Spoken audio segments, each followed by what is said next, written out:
كل مصر دي حاجة عظيمة بتساعدك تبدأ أول ولسه حياة كريمة مكملة معاهم زي ما هتكمل مع كل أهالينا في الريف المصري عشان تحل مشاكلهم من جذورها وتوفر لهم أهم حق من حقوق الإنسان إنه يعيش حياة كريمة. اكبر في مصر حياة كريمة كل مصر دي حاجة عظيمة. الرئيس عبد الفتاح السيسي Majesty President Abdel Fattah al-Sisi and all participants. Hayat Karima or Decent Life project is one of the biggest development projects throughout the whole world. The government, the society, funding entities are integrated together to achieve SDGs. Now we are going to listen to one of the biggest experts throughout the whole world, Dr. Mahmoud Mohi Ad-Din, Executive Director of the IMF and the Special Envoy of the UN Secretary General to Fund Development. United Nations considers this initiative one of the most important practices to achieve the best practices in development. When UN is doing so, they are doing so based on standards. The most important is to eradicate poverty.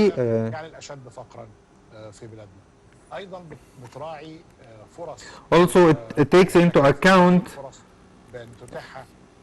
equal opportunities for people, to focus on vulnerable people in our societies like women and children.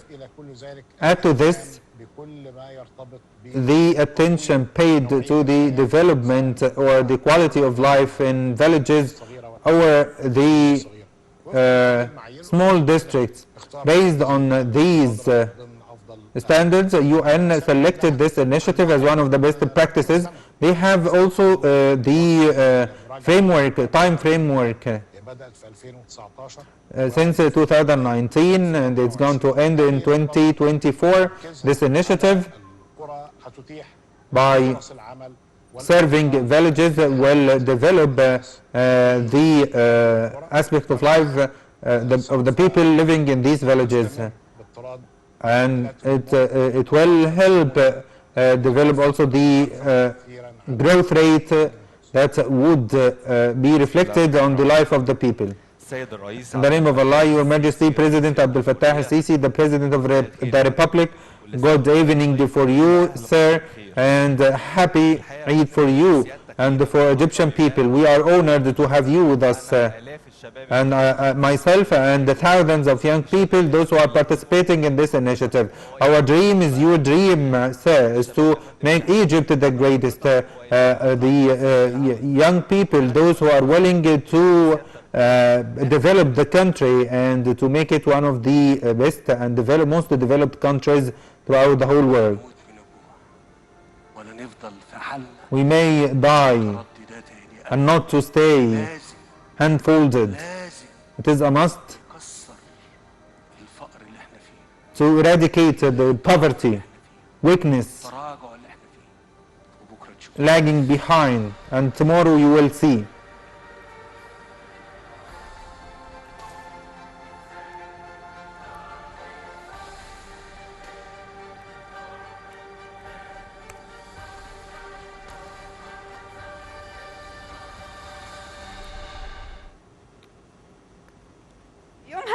حلفنا اننا كمان مش هنسكت وهنكون في ظهرك. We pledged to help you, to support you on the ground and to achieve this objective. Our people in Egypt will enjoy decent life. If you allow us, we thank you very much, appreciate your efforts for giving us the opportunity to be part of this dream, integrated plan for all Egyptian villages. We are very pleased. 2 years after the launch of this project, all partner entities here in one place with our people from different governorates to celebrate this great achievement and to pledge that we are going to continue to the end. We are honored, sir. Each labor, each engineer, employee, volunteers, all Egyptians in this dream, we thank you all. and allow us to tell our story. The start was in January 2019 when you invited us to attend the launch of Decent Life initiative. The government, civil societies, NGOs, the volunteers from different governorates, all of them participated, and we cannot forget businessmen and different Egyptians, those who participated in funding even by small amounts. We worked on the ground and we felt the responsibility. We knew how planning is that difficult in our state, and we started to apply what we learned from the leadership program, and we tried hard to help our people in coordination with different partner stakeholders. Few months ago, and specifically in the new administrative capital, the vision of the project was presented, and you instructed us that we are not going to leave any village until it is changed. Everything, infrastructure, sewage, education, health and others. The dream is growing, the responsibility is getting bigger. That's why this is an opportunity for all young people. After 1 year, we reached 21,000 volunteers. We marketed the initiative. We tried to inform the whole world about our project and to speak about it. We established our website to receive funding and donations. In 1 year, we launched different initiatives in different areas, the most needy areas, with different partners. Rad Al Jamil to pay back. We distributed food assistance in 27 governorates, 2.3 million beneficiaries. The protection we provided for our people to face COVID-19.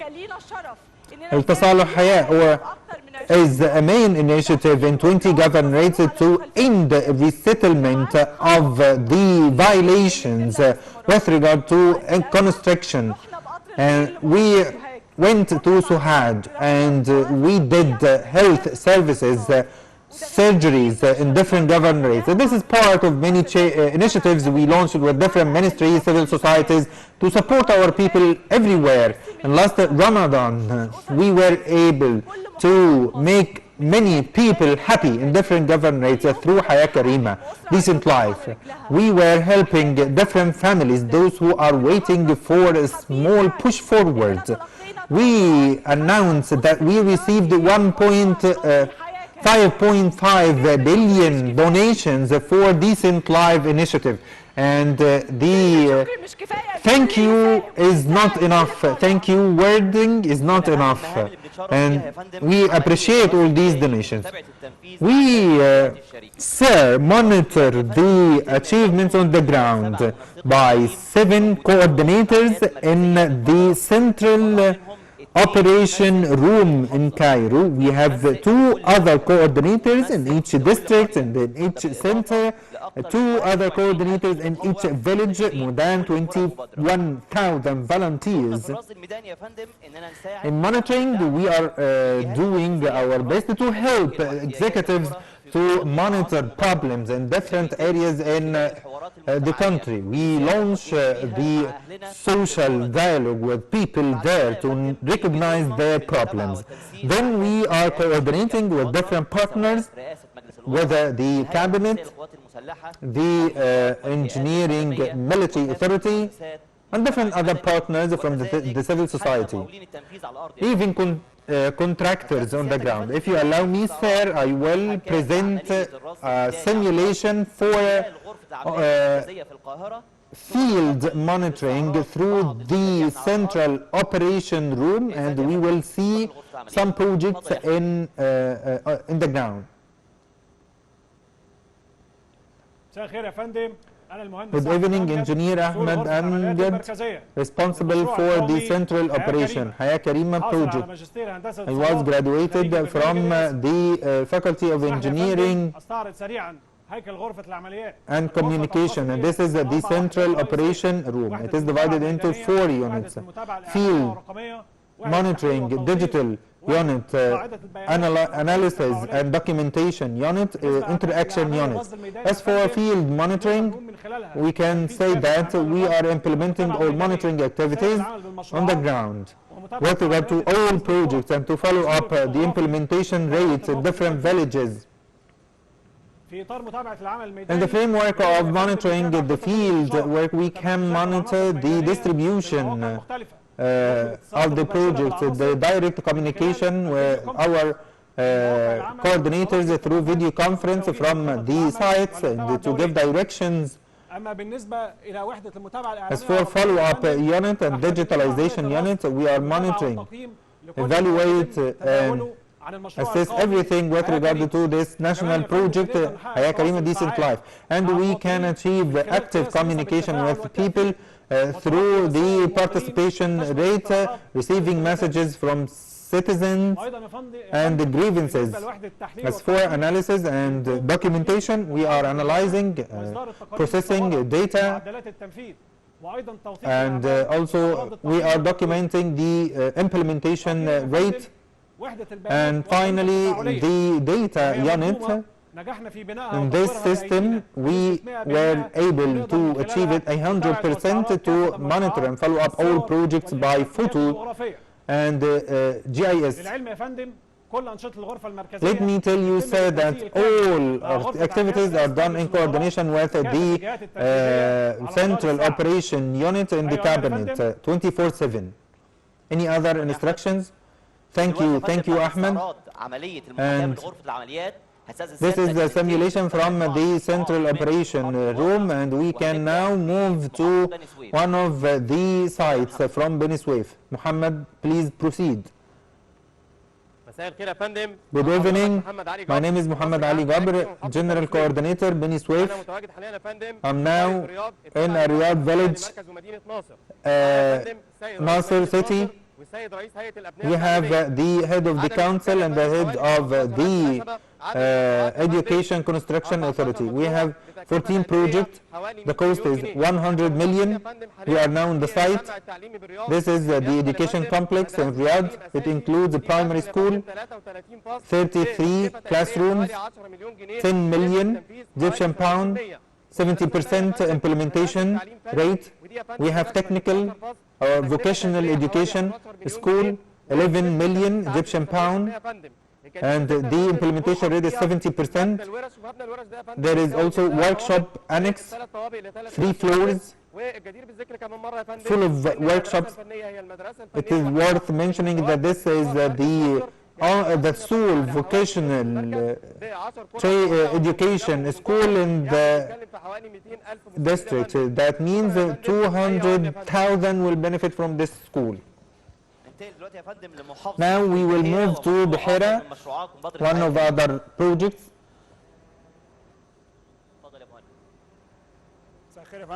Good evening. My name is Muhammad Al Gayyar, coordinator of Decent Life Al Buhira. Now we are in Sharnoub village, Damanhur district. I have the head of the council and the head of the project department. 33,000 population. We have 10 projects, 1 primary school, South Network Service Complex. Now we are in one of the projects, part of Decent Life, which is renovation of Sharnoub Youth Club. We have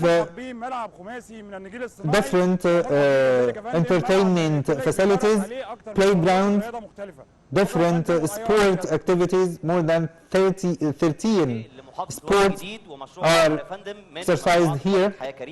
And now we are going to move to another project. Muhammad, please proceed. Good evening. My name is Muhammad Ragai, coordinator of Decent Life, New Valley Governorate.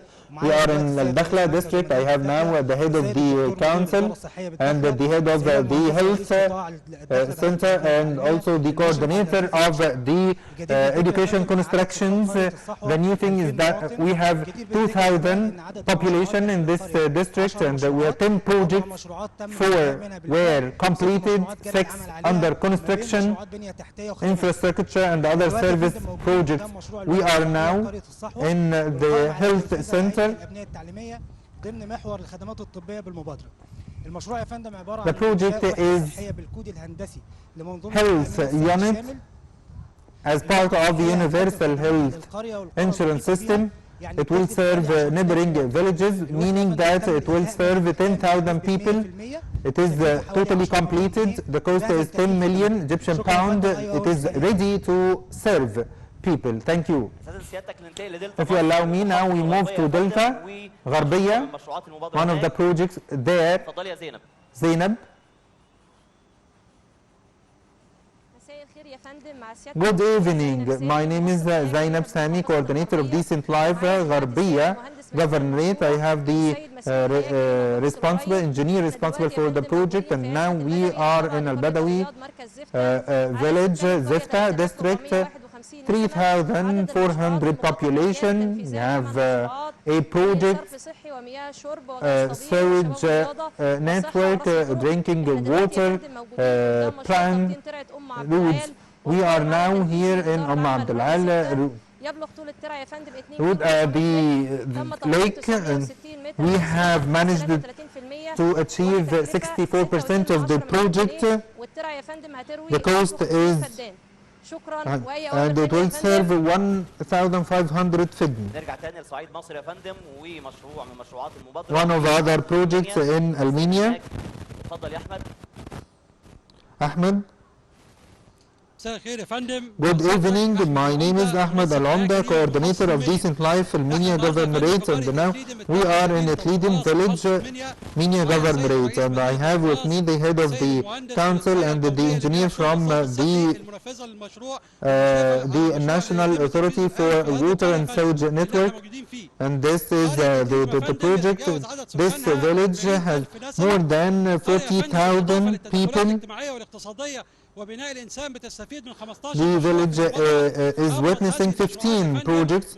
The most important is the government service complex, agricultural services, development of health unit, universal health system, secondary school, primary school, renovation of other schools. Today we are in the station, water station. The project is made by the Arab contractors. We achieved 70% of the project. The line is 7 kilometers, 500 meters. Also networks that would transfer waste into the station, 18 kilometers. We finalized the station almost. Thank you. Do you have any other orders? Now we move to Alexandria, another project there. Muhammad. محمد شعبان coordinator النهارده يا فندم موجودين في قريه بهيج Alexandria بهيج village. موجود معايا يا فندم السيد رئيس مركز برج العرب ومعانا احدى المستوطنات من اهالي القريه. الجدير We have here the head of the council and representatives of the people. We have 50,000 population. We are in the development of the youth club in this village. It is established on 14,000 square meters. We have different sport activities here. It serves the village. Now we move to Aswan. مساء الخير يا فندم، مع سيادتك محمد صلاح مؤسس حاجه coordinator Decent Life. يا فندم موجودين بقريه وادي النوره مركز نصر النوبه. معايا يا فندم نائب رئيس I have the deputy head of Al Noba district and the head of the development and the planning. We have 18,000 population. I have 7 projects in sewage networks. We are working on treatment stations as also a drinking water plant, education constructions. We finalized Al Hikma school and we are renovating Al Karama. تم health projects were made. الكرامة ضمن مشروع التأمين الصحي.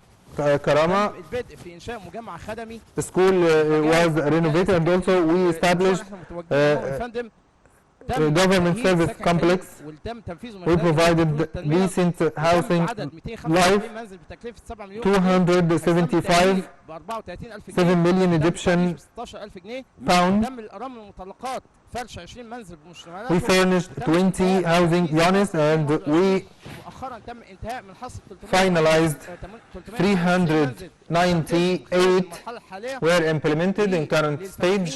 تم تدريبهم على Farmers were trained on new modern irrigation system. ايوه عمر يا فندم. Thank you, sir. إذن يا فندم ننتقل If you allow me now, we move to Al Sharqiyya, another new project. اتفضل يا سعيد. Saeed. مساء الخير يا فندم، مع سيادتك سعيد عباس. Good evening, Saeed Abbas, coordinator, Decent Life, Al Sharqiyya. احنا يا فندم موجودين في قرية قابونة مركز We الحسينية. are in Qabuna village, Al Husseiniya, Sharqiyya Governorate. We have the head of the council, local council, and the engineer responsible for the project. Qabuna village is consisting of 6,500 population. It has 10 projects. We have education, constructions, sewage network, drinking water, and we have now the government service complex, which is supervised by the engineering military authority. 120 square meters is the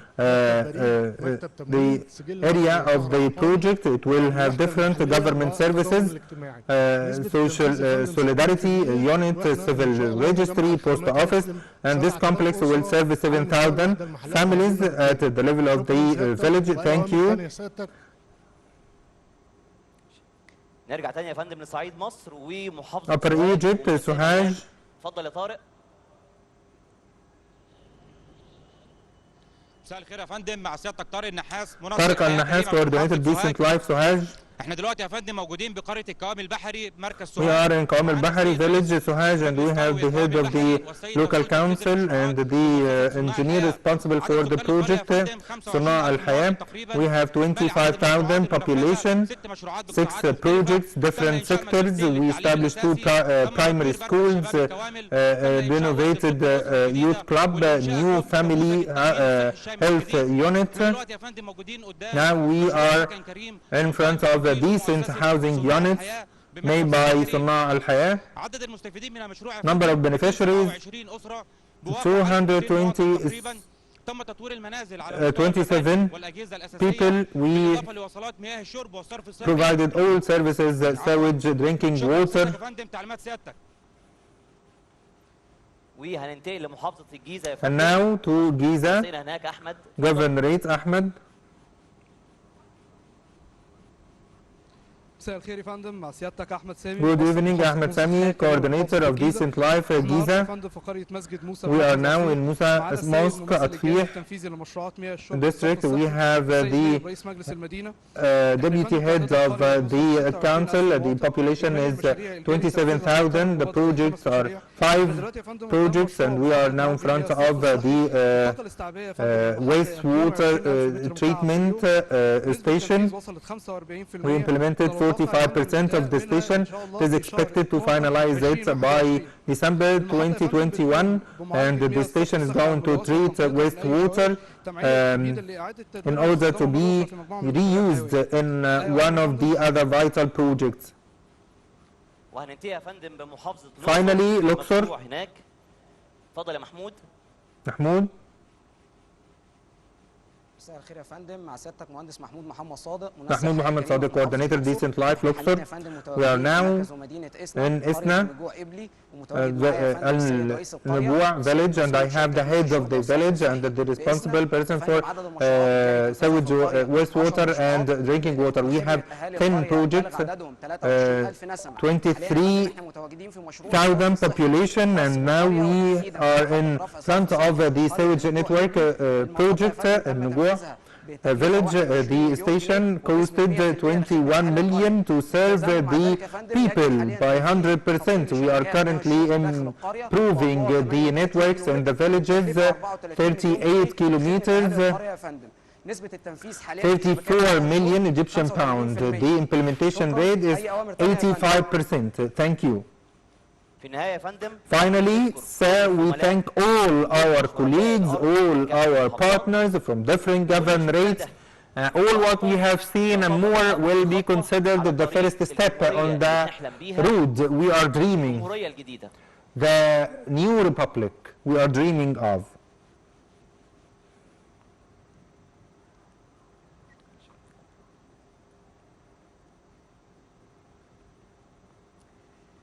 سيادة الرئيس أهالينا وضيوفنا Your Majesty, President, our dear participants and people, good evening for all of you, and thanks God that we are celebrating in these days, and we pray to God to save our country and Muslim countries and the whole world, and to enjoy peace. And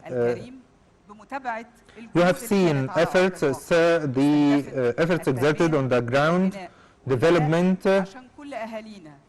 efforts for all our people throughout the whole country, for decent life for them all.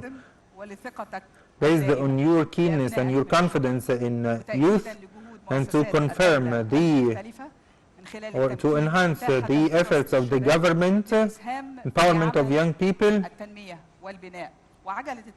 and to support development in different aspects, and to enhance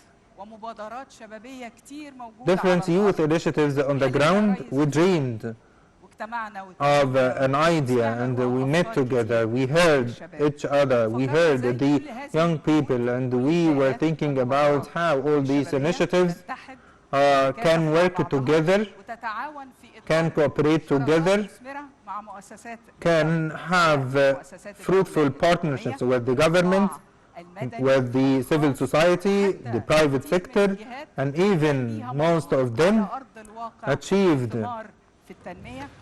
good progress on the ground, like the presidential program to train young people for leadership, National Academy for Youth, and different other initiatives. We have great number of youth participated in Decent Live initiative, and also the dialogue platform and the youth, World Youth Forum. All these efforts support the government, support the community development, volunteering, sustainable development, raise awareness among young people with regard to challenges and problems we are facing. To achieve this dream,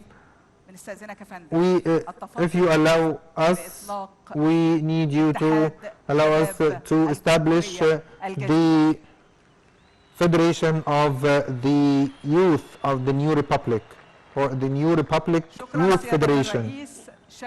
Thank you, sir. Thank you, President. Young people, the heart of this country, our people, Egypt will be, and thanks God, and thanks to the wise leadership, thanks to the Egyptian people, will be great, strong.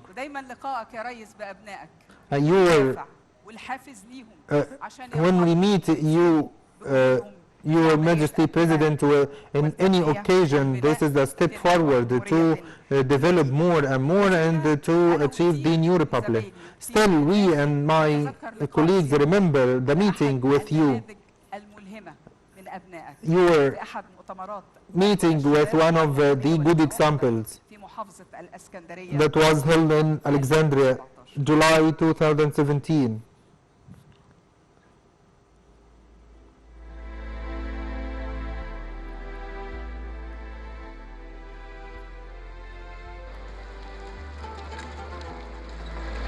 من فترة حصلت لي حادثة كنت هخسر فيها حياتي، وعديت بفترة صعبة بعدها. نفسيتي كانت تعبانة والدنيا سودة في وشي، ومش شايف لنفسي أي مستقبل.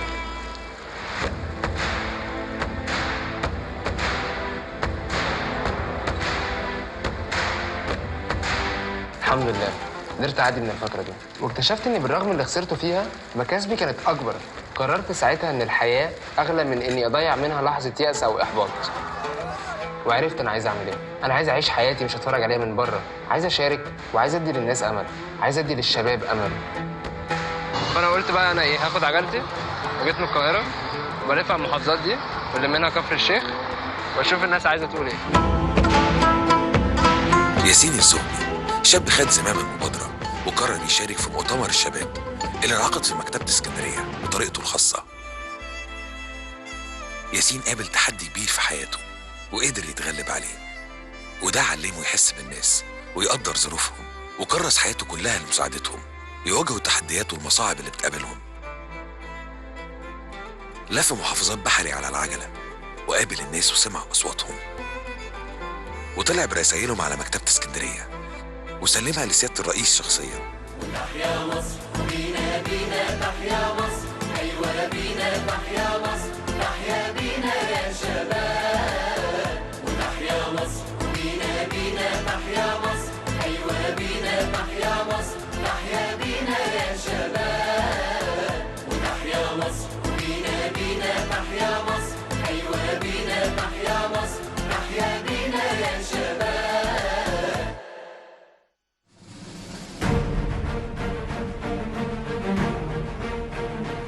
ياسين انضم لشباب مبادرة حياة كريمة علشان يقدر من خلالها يساعد أكبر عدد من الناس. ياسين بالرغم من المصاعب اللي بيواجهها من أنشط الشباب، وفي أي مكان وفي أي وقت أي حد هيحتاجه هيلاقيه قدامه.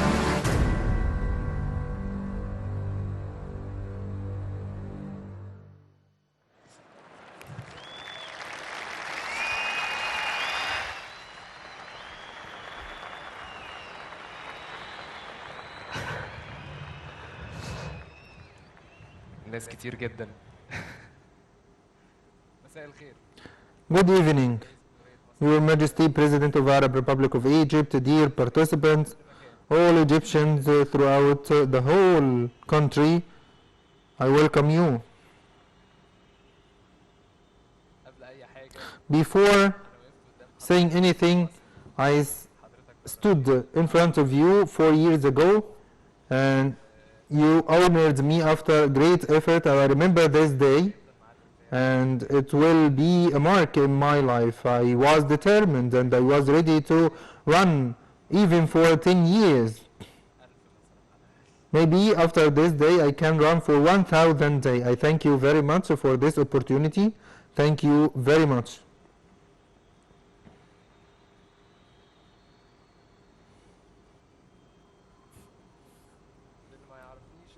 For those who don't know me, my name is Yassin Al-Zobi. When I was 17 years old, I ruled different governorates by my bicycle. I thought that I knew Egypt after this journey until I joined the Decent Life initiative. Since that date, I've seen Egypt in the reality. I ruled different villages, different districts, from the Delta, Upper Egypt, everywhere. I'm sorry, I am tense. Forgive me for being tense. This is a huge number. I knew that why they are calling Egyptians as sincere people, kind people. But I know the best feature of Egyptians is they are lovers of good deeds for all strangers, more than relatives, for all people. I learned the most important lesson: to do something good will give you return indirectly. I knew that we as Egyptians can overcome difficulties by hope. We have a dream. We have a dream of a new republic. We did miracles to build this republic. This is the first step. We are going to continue this journey until we all enjoy decent life. Long live Egypt.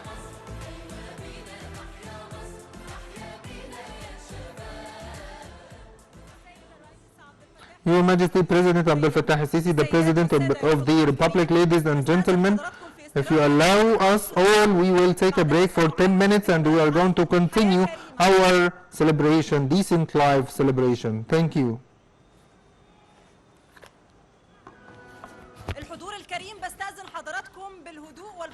Please be quiet and be seated.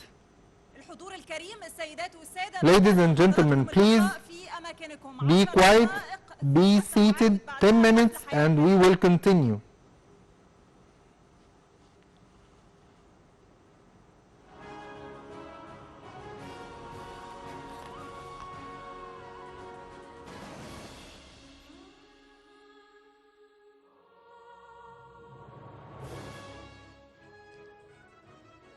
إذا مشاهدينا الكرام تابعنا مع حضراتكم هذا الجانب لحضور Ladies and gentlemen, now we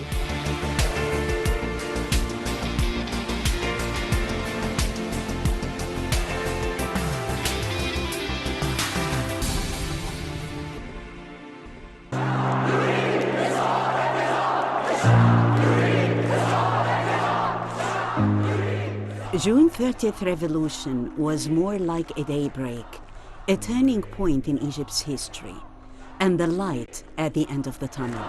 بيان من القيادة العامة للقوات المسلحة. شهدت الساحة المصرية والعالم أجمع أمس مظاهرات وخروجا لشعب مصر العظيم ليعبر عن رأيه وإرادته بشكل سلمي وحضاري غير مسبوق. لقد رأى الجميع حركة الشعب المصري وسمعوا صوته بأقصى درجات الاحترام والاهتمام، ومن المحتم أن يتلقى الشعب ردا على حركته وعلى ندائه من كل طرف يتحمل قدرا من المسؤولية في هذه الظروف الخطرة المحيطة بالوطن.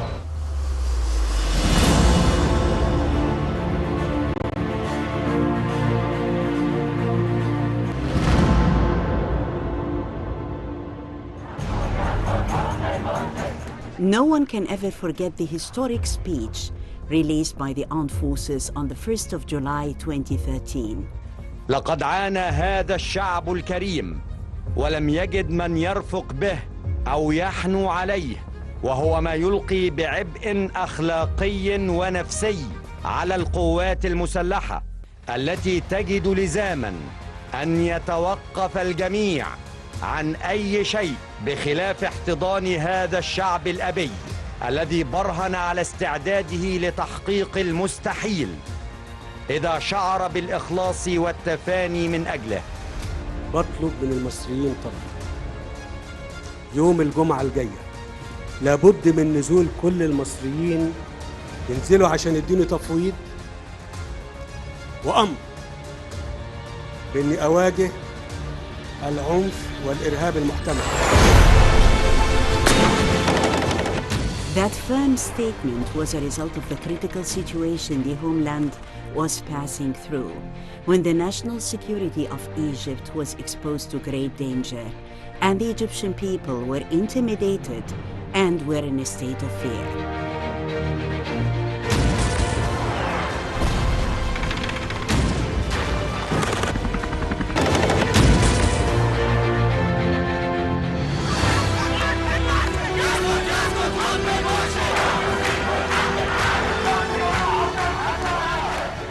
That historic statement was also a response to the movement and the call of the Egyptian people, who took to the streets with full determination and complete freedom to express their opinion, protesting against a regime based on and calling for division and conflicts.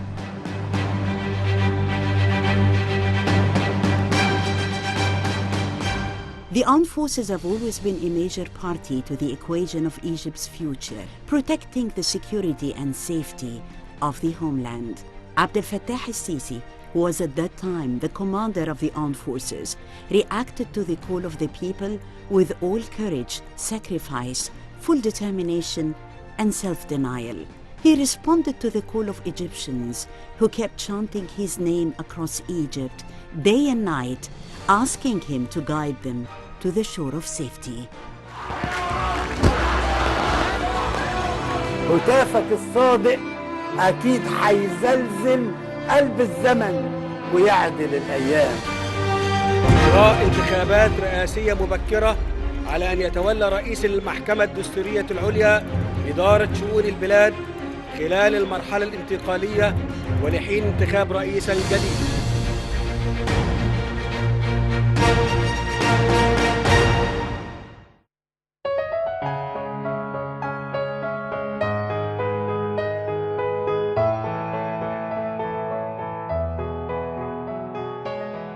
On that remarkable day, millions of Egyptians, men, women, elders, and the youth, stood up to say their word loud and clear that there was no place for a traitor or any sort of conspiracies among them, and to stress that they had nothing but loyalty to this homeland. On that day, Egyptians stopped the extremism and division wave that would have plagued the whole region. They joined hands and united with the army, police, and all their national institutions to confront one of the biggest challenges in their history.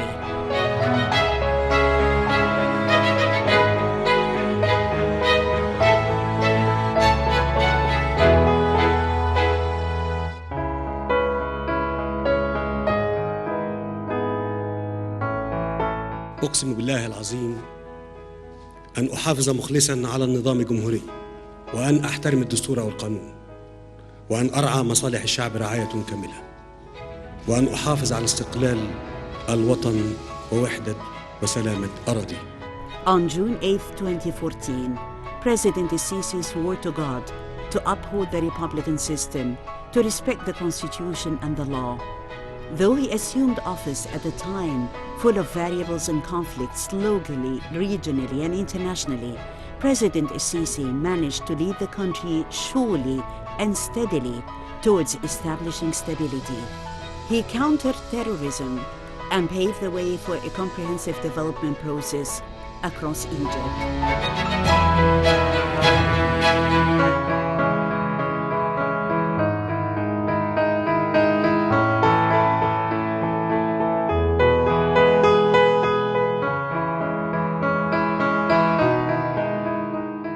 After all what Egypt went through, this great state, under the leadership of President Abdel Fattah el-Sisi, managed all over again to pick up the mantle and regain her place as a political and economic wellspring, restoring the country's leading regional and international role.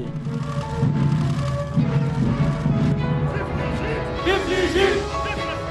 Vive la France! Vive l'Égypte! Vive la France!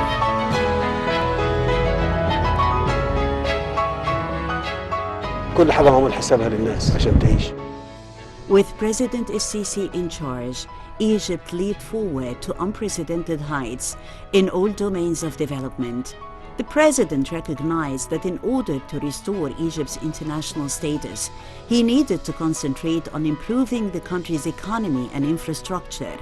And in this regard, huge development mega projects were launched, generating hundreds of thousands of job opportunities.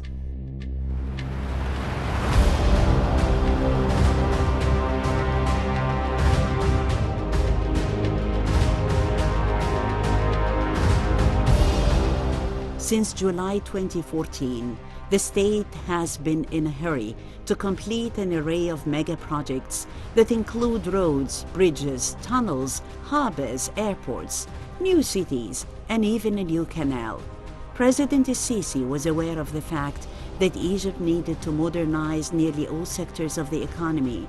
Over time, facts spoke for themselves, and all these major projects were carried out in an exceptionally short time, paving the way for local and international investments to help improve the economy in the long run and to rebuild Egypt into a modern, prosperous country in the interest of improving the lives of its people.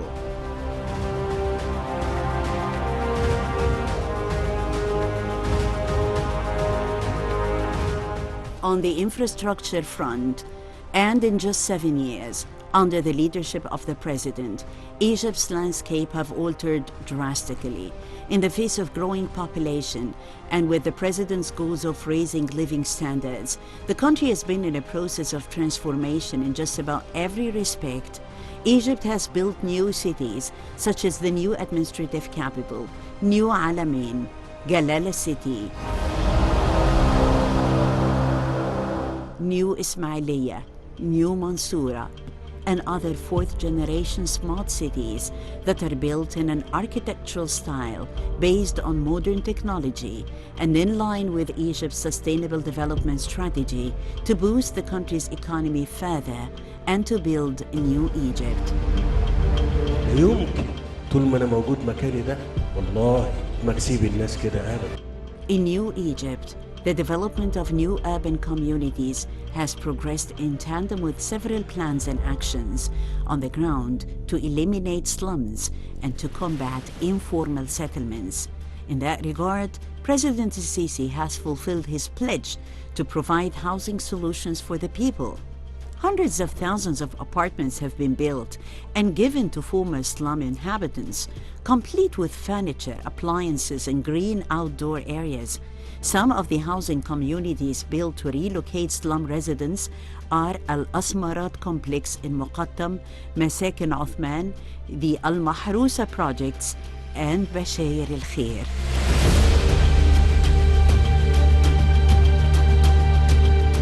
Because of President Sisi's awareness that human beings should always come first, developing the lives of Egyptians went hand in hand with other national projects. The humane president was aware that major economic reforms would affect millions of the country's poor and unprivileged classes. In this respect, several social programs and initiatives were launched to provide support to the poor families, such as the Decent Life Initiative, which was launched by President Abdel Fattah al-Sisi to improve the standard of living and quality of life for the neediest villages and families in rural Egypt. والله احنا عايشين بدعواتكم. تحيا مصر بيك انت اللي رفعت راسنا للسماء يا ريس. After June 30th, the Egyptian foreign policy succeeded in achieving a new start on various pivots. Egypt managed to establish balanced relations with all countries of the world, East and West, North and South. Egypt strengthened deep ties with many countries, whether with the sisterly Arab, Asian, and African countries, or with the United States, Europe, Russia, and the Far East. كانت مصر ضمن أول 22 دولة. And as a result of all those achievements, the successful Egyptian experience is hailed worldwide, as Egypt doesn't only regain its role worldwide, but it also managed to lead the Middle East and Africa into a new era of inclusiveness and political modernity. The June 30th revolution is an unprecedented model of popular revolutions that will remain always an inspiration for the future generations.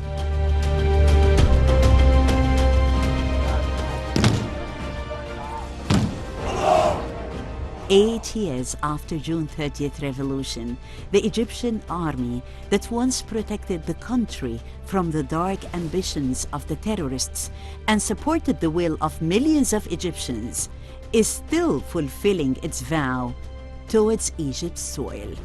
الجيش ده جيش وطني شريف وأنا من الجيش ده. Long live Egypt, long live Egypt, long live Egypt.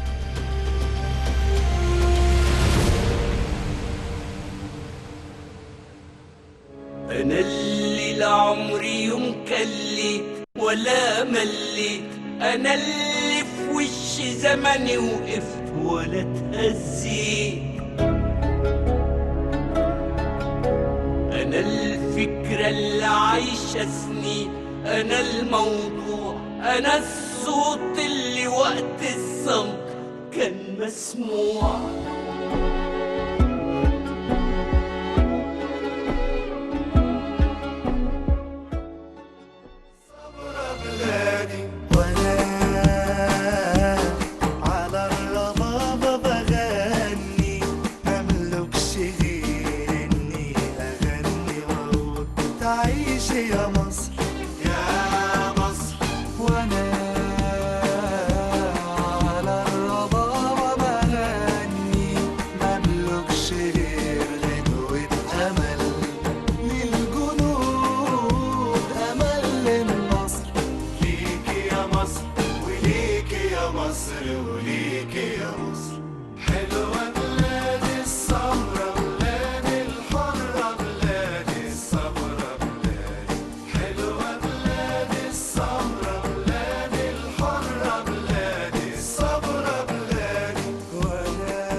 تشيلش هم، صدقني انت عندنا تبقى الاهم.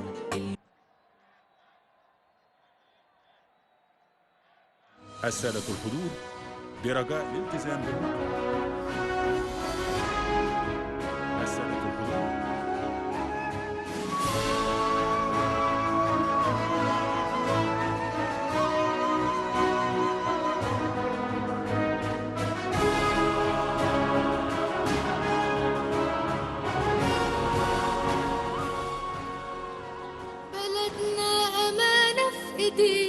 نعليها مدام عايشين، نعيش فيها سنين وسنين واحنا مطمنين.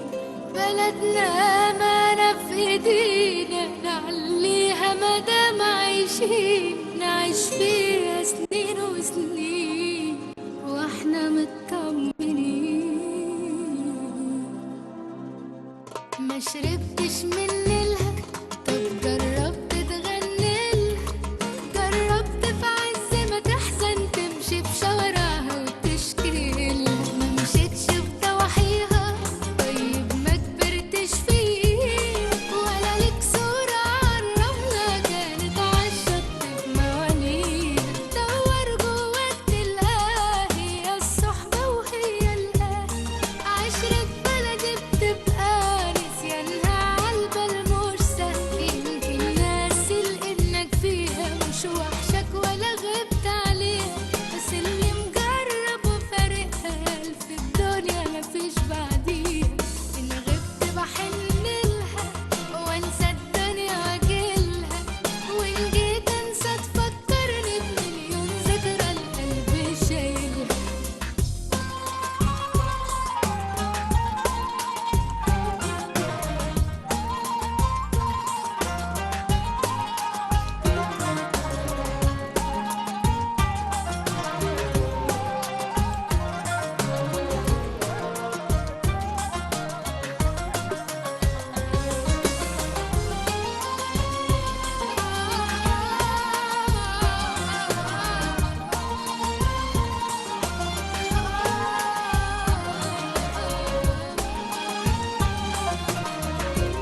السادة الحضور برجاء الالتزام.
السادة الحضور برجاء الالتزام.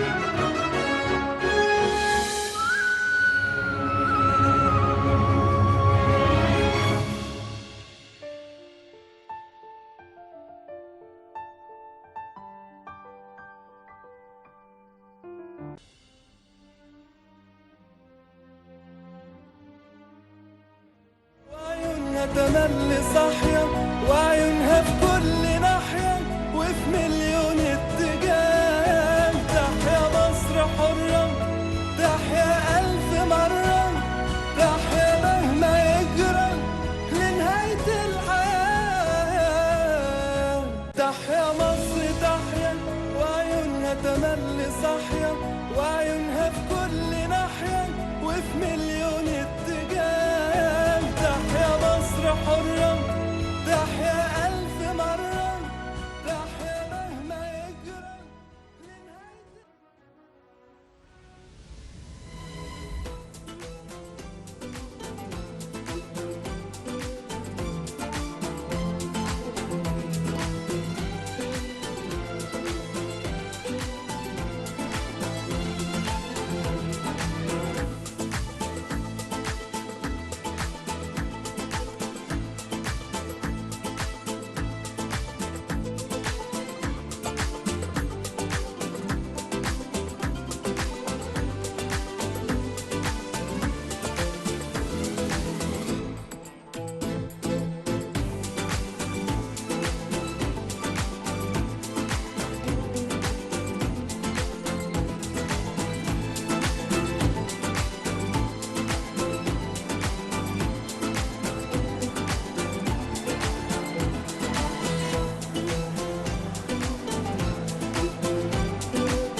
تملي صاحية وعيونها في كل ناحية وفي مليون اتجاه. تحيا مصر حرة، تحيا ألف مرة.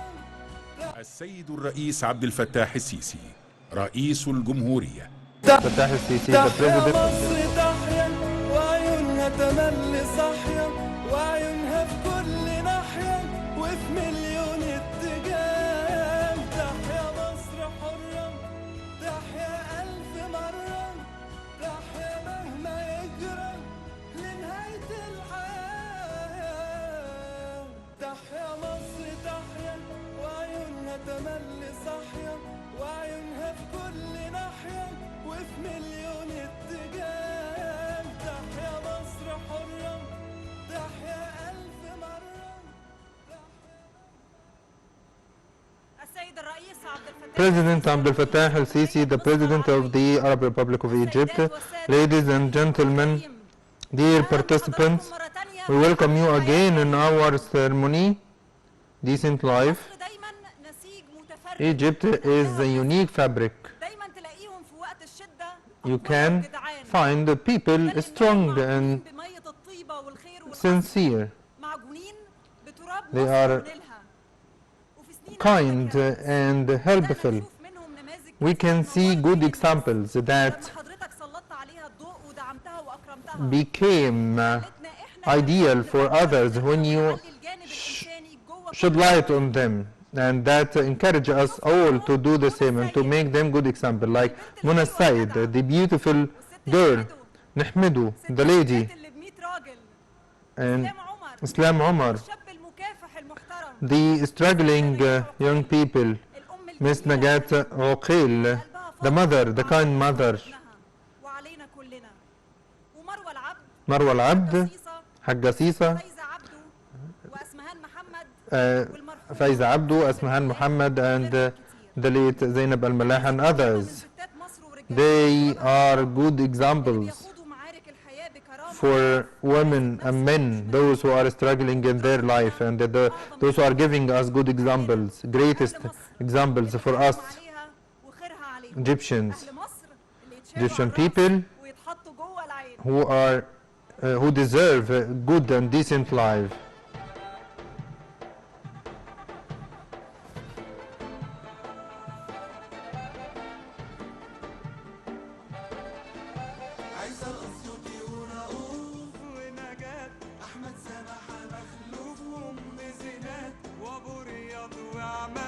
وحسنات وصفية ونوح والست السيسة والسلامة الفلاح وسويدة وكمان زينب الملاح.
سيادة الرئيس عبد الفتاح السيسي، الحضور الكريم. President Abdel Fattah al-Sisi, dear participants, before introducing the next guest, let me tell you that the President Abdel Fattah al-Sisi did something that is great, and this is something not new.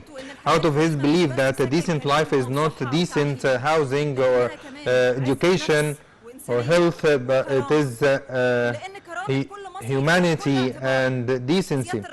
That's why the President Abdel Fattah al-Sisi called Mr. Muhammad Rashad Mustafa, the one of who was in the Munoof Tanta train accident, and we are honored to have Mr. Muhammad Mustafa with us. Mr. President Abdel Fattah al-Sisi, Decent Life Initiative that you launched, and we are celebrating it tonight, is like a common ground that we all meet on it. Government is planning, companies is implementing, others are monitoring, civil society is supporting, businessmen are donating. This is a good Egyptian example. That's why this initiative has different ambassadors, those who are marketing this initiative. And now I will give the opportunity for them to introduce themselves. I'm honored to be an ambassador to Decent Life Initiative, to support our people in rural areas. Egyptian village is the origin of the Egypt. That's why all people in rural areas, every village, everywhere, east, west, north, south, it is a must to get decent housing units, decent schools, education, clean water, electricity, health centers, education, roads. Decent Life Initiative is not just a construction and roads, it is a hope for us all. The impossible is possible now. The